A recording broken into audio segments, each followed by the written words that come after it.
Hi friends, मैं प्रीति Singh affairs expert पर एक बार फिर से आप सभी का बहुत बहुत स्वागत करती हूं। और आज एक बड़ी न्यूज निकलकर सामने आई है कि अमेरिका इंडिया की अर्थव्यवस्था को बर्बाद करने की धमकी दे रहा है। तो ये जो न्यूज आज ही पब्लिश हुई है, इस न्यूज में कितनी सच्चाई है, इसी सच्चाई को, इन्हीं सारी बातों को आज की इस क्लास में मैं करूंगी आप सभी के साथ में डिस्कस। सो चैनल पर अगर आप नए हैं तो अफेयर्स एक्सपर्ट को आप सब्सक्राइब कर लीजिए और साथ ही साथ में बेल आइकन को प्रेस करना मत भूलिएगा। चलिए डिस्कस करते हैं कि आखिर खबर क्या है। एक बड़ी खबर सामने आई है कि आपकी अर्थव्यवस्था चौपट कर देंगे, ऐसा कहा है अमेरिकी सांसद ने भारत और चाइना को। रूस को यूक्रेन के साथ युद्ध विराम के लिए राजी करने के लिए ट्रंप प्रशासन पूरी तरीके से अपनी पूरी ताकत लगा करके खड़ा है। ऐसे में ट्रंप की ही पार्टी के सांसद लिंडसे ग्राहम, आप देख रहे होंगे यही है लिंडसे ग्राहम, और इन्होंने भारत और चाइना को अपनी तरफ से एक धमकी दे डाली। क्या धमकी दे डाली? कि व्यापार जारी रखने पर आपको काफी ज्यादा गंभीर परिणाम भुगतने पड़ सकते हैं। सो ग्राहम ने कहा कि अगर आप रशिया से लगातार व्यापार करते हैं, ऐसे में हम ऐसे देशों पर 500% तक का टैरिफ लगाने का प्रस्ताव रख रहे हैं, जिनमें चाइना, भारत और ब्राजील के नाम शामिल हैं। जी हाँ, ये वो नाम है जो ब्रिक्स नेशंस में इंक्लूड है। ब्रिक्स की जब हम बात करते हैं तो ब्राजील है ना, और इसके अलावा रशिया है, ओके। दूसरा क्या है? हमारा भारत देश, इंडिया, और क्या है? चाइना, एंड इसके अलावा साउथ अफ्रीका। हालांकि अभी कुछ और भी देश इस ब्रिक्स में शामिल हुए, बट उसके बारे में हम अभी यहाँ पर डिस्कस नहीं करेंगे, क्योंकि अभी हमको इस खबर के बारे में करनी है पूरी डिस्कशन। सो गाइज, यहाँ पर रिपब्लिकन पार्टी के सांसद लिंडसे ग्राहम ने कहा कि भारत और चाइना को हम एक हिदायत दे रहे हैं कि अगर उन्होंने रसिया को सपोर्ट करना, उसके साथ में व्यापार जारी रखा, तो ट्रंप दोनों देशों पर काफी भारी टैरिफ लगा देंगे। और आपको पता है कि ऐसा सिर्फ कहने के लिए ही नहीं है, इसके पहले चाइना पर अमेरिका ने टैरिफ लगाए भी, बदले में चाइना ने भी टैरिफ लगाए थे। इस तरीके से दोनों देशों के बीच में व्यापार को लेकर के काफी टेंशन क्रिएट हो गई थी। बाद में कुछ हद तक के समझौते हुए और कुछ हद तक की जो सिचुएशन है वो कंट्रोल में आई। बट फिर से अभी रशिया और यूक्रेन के बीच जो कंफ्लिक्ट है, इसमें इसको ध्यान में रखते हुए जो यूएस के प्रेसिडेंट है डोनाल्ड ट्रंप, इनकी शह को पाते हुए, ऐसा आप कह सकते हो कि इनकी शह को पाते हुए इन्हीं की पार्टी के सांसद लिंडसे ग्राहम ने कहा कि अगर चाइना और भारत अपनी अपनी जिद पर अड़े रहे और रशिया के साथ अपनी दोस्ती बना करके रखा, रशिया से ये परचेजिंग करते रहे, ट्रेडिंग करते रहे, व्यापार को जारी रखा, तो ऐसे में इन दोनों देशों पर हम भारी टैरिफ लगा देंगे।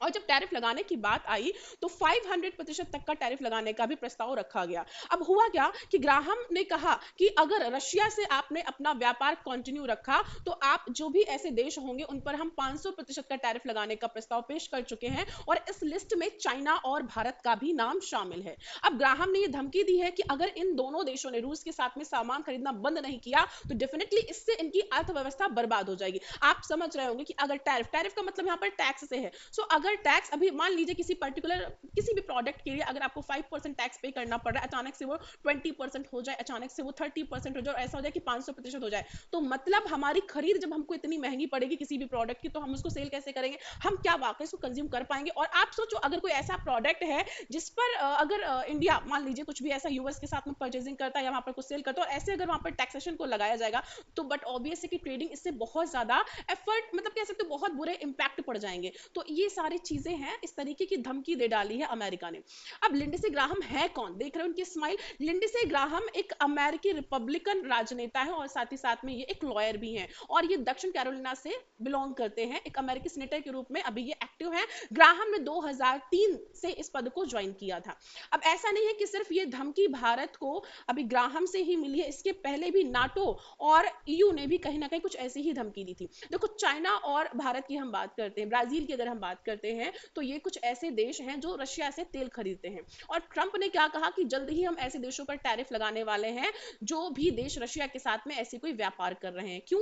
क्योंकि आप सभी को पता है कि अगर डेफिनेटली आप समझो ना, आप कोई सामान बेच रहे हो, लगातार वो आपका सामान बिकता जा रहा है, तो आप प्रॉफिट में आओगे। और ऐसा कहा जा रहा है कि भाई ये जो प्रॉफिट मिल रहा है या जो परचेजिंग हो रही है इन देशों के द्वारा रशिया से, तो इस तरीके से ये ब्लड मनी अर्न हो रही है ना।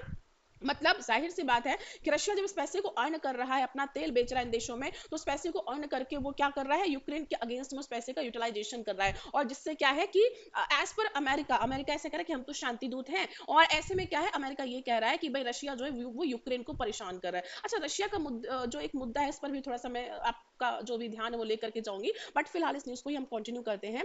तो ग्राहम का ये दावा है कि अगर चाइना, भारत और ब्राजील इनकी हम बात करते हैं तो ये अपने जो भी तेल की अगर हम परचेजिंग की बात करते हैं तो ये रशिया से अप्रॉक्स 80% का तेल रशिया से खरीदते हैं। ऐसे में पुतिन को युद्ध जारी रखने के लिए डेफिनेटली यहां से मदद मिलेगी। इसीलिए कहा गया था कि एक तरीका ब्लड मनी है ये जो कि अर्न हो रहा है, और पुतिन तब तक नहीं रुकेंगे जब तक उनको रोका नहीं जाएगा। इसीलिए आए दिन रशिया पर सैंक्शंस लगाना। भारत पर अभी तक अमेरिका ऐसे कड़े रुख नहीं ले पाया था, लेकिन अभी अगर हम करंट सिचुएशन की बात करें तो जिस तरीके से अभी मैंने एक और भी न्यूज आप लोगों के साथ में डिस्कस करी थी कि जिस तरीके से यूएस का झुकाव पाकिस्तान की तरफ जा रहा है, जिस तरीके से चाइना और इंडिया के रिलेशंस कहीं ना कहीं बिगड़ रहे हैं, बहुत अच्छे तो नहीं है, और अब ऐसे में अमेरिका के साथ भी अगर भारत के रिलेशन बिगड़ जाते हैं तो वाकई ये चिंता का विषय होगा आने वाले समय में। खैर ये तो वक्त ही बताएगा कि इंडिया पर टैरिफ लगेगा नहीं लगेगा, लगेगा तो कितना प्रतिशत लगेगा, ये बातें तो हम आगे डिस्कस करेंगे। बट हाँ, ग्राहम से पहले भी नाटो ने चाइना और भारत पर टैरिफ लगाने की धमकी दी थी। अब नाटो क्या है, इस पर थोड़ी सी मैं आपका ध्यान है वो लेकर के जाऊंगी। नाटो की जब हम बात करेंगे तो नाटो क्या है, North Atlantic Treaty Organization. NATO क्या है guys, Atlantic North Atlantic Treaty Organization है ना। ट्रीटी ऑर्गेनाइजेशन जब इसकी हम बात करते हैं तो इसका एस्टेब्लिशमेंट जो हुआ था वो 4 अप्रैल 1949 में हुआ था, और हेडक्वार्टर कहां पर है, ब्रसल्स बेल्जियम में इसका हेडक्वार्टर है। ये आप याद रखेंगे। नाटो है क्या, नाटो एक्चुअली अभी आज की डेट में 32 देशों का एक समूह है। इसको हम उत्तरी अटलांटिक संधि के नाम से भी जानते हैं। इसको 1949 में स्टैब्लिश किया गया था।